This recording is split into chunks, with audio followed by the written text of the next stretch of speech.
नमस्कार, मैं हूं कुमार अभिषेक और कुमार अभिषेक की खबर में एक बार फिर से आपका स्वागत है।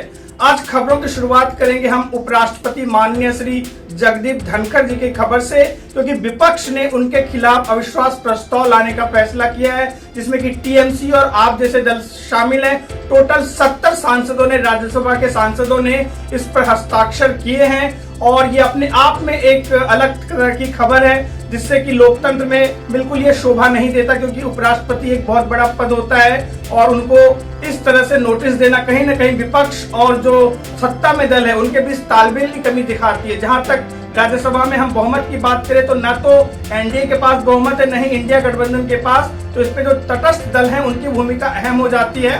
तो अब देखना होगा कि इस मामले में आगे क्या होता है, लेकिन एक बात तय है कि इस मामले ने तूल पकड़ लिया और ये मामला काफी आगे तक जाएगा। वहीं दूसरी तरफ आज लोकसभा और राज्यसभा में ये तय हो गया कि 13 और 14 दिसंबर को संविधान के ऊपर बहस होगी। विपक्षी पार्टियां और सत्ताधारी दल से जो है वक्ता अपने अपने वक्तव्य रखेंगे। लोकसभा में इस बहस की शुरुआत माननीय रक्षा मंत्री राजनाथ सिंह करेंगे, तो वहीं राज्यसभा में इसकी शुरुआत अमित शाह कर सकते हैं। वहीं इन सारे मसलों पर प्रधानमंत्री नरेंद्र मोदी जवाब देंगे, लोकसभा में भी देंगे और ऐसी खबर है कि राज्यसभा में भी वो जवाब दे सकते हैं। वही हम बात करेंगे, अगर अंतर्राष्ट्रीय खबर की बात करें तो सीरिया के हालात बद से बदतर होते जा रहे हैं। बशर अल असद अभी रूस में पनाह पाए हुए हैं, व्लादिमीर पुतिन ने उनको पनाह दिया हुआ है, लेकिन सीरिया के लोगों को उनके फ्यूचर से बहुत दिक्कत हो रही है कि उनका आगे का फ्यूचर क्या होगा, वो कैसे आगे बढ़ेंगे। कि हमेशा हत्याएं, बम विस्फोट और इस तरह से गृह युद्ध से घिरा हुआ था सीरिया, और अभी आगे उसका फ्यूचर क्या होगा इसके बारे में किसी को नहीं मालूम, और इसका असर कितना पड़ेगा रशिया के पॉलिटिक्स पे और ईरान के पॉलिटिक्स पे, जो कि सीरिया को पहले मदद करते थे। अब 50 साल से असद फैमिली का ही शासन था वहां सीरिया में, तो इसके बाद क्या होगा वो देखने वाली बात होगी। तो वहां आज एक खबर इंडिया गठबंधन में दरार को भी लेकर के है। बहुत सारे इंडिया गठबंधन के दलों ने ये मांग की है कि ममता बनर्जी को अब इंडिया गठबंधन का नेतृत्व करना चाहिए। जिस तरह से महाराष्ट्र में कांग्रेस हारी है और जिस तरह से झारखंड में भी उसको कुछ खास फायदा नहीं हुआ है, फायदा हुआ है तो झारखंड मुक्ति मोर्चा को। ऐसे में बहुत सारे दलों ने, अब जो इंडिया गठबंधन के दल हैं, उन्होंने ममता बनर्जी से इंडिया गठबंधन नेतृत्व करने का अनुरोध किया है। शरद पवार हो, तेजस्वी यादव हो और टीएमसी के जो सांसद 29 सांसद हैं, वो उनकी भी यही राय है। अब ऐसे में ये देखना दिलचस्प होता है कि कांग्रेस की इस पर क्या राय है।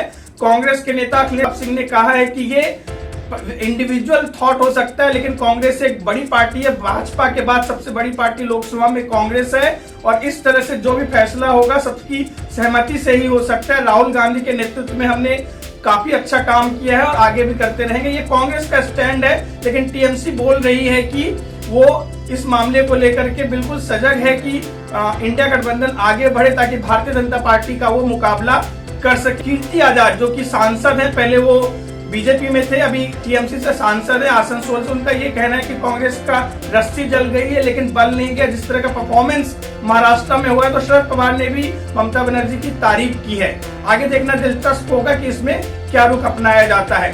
वही हम बात करें अगर दिल्ली की, तो दिल्ली से खबर ये है कि जो दिल्ली में विधानसभा चुनाव होने वाले हैं साल के शुरुआती दिनों में, उसको लेकर के आज आपने अपनी दूसरी लिस्ट जारी की, और पटपड़गंज जो सीट थी, जो पूर्व उप मुख्यमंत्री मनोज सिसोदिया की सीट थी, अब वहां से अवध ओझा जो कि जाने माने स्पीकर हैं और मोटिवेशनल स्पीकर हैं और शिक्षा के क्षेत्र में उन्होंने बहुत नाम कमाया है, अब वो राजनीतिक पारी की शुरुआत करेंगे। वो पटपड़गंज से चुनाव लड़ेंगे, जबकि मनीष सिसोदिया की सीट को बदल दिया गया है।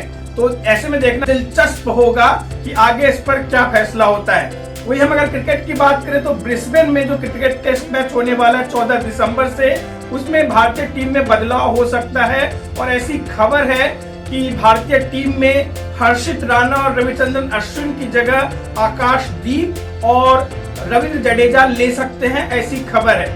आज हम चलते चलते बात करेंगे भारतीय रिजर्व बैंक की। जो संजय मल्होत्रा हैं, वो भारत के आरबीआई के यानी रिजर्व बैंक ऑफ इंडिया के नए गवर्नर होंगे, जो अपना पदभार 11 दिसंबर को संभालेंगे।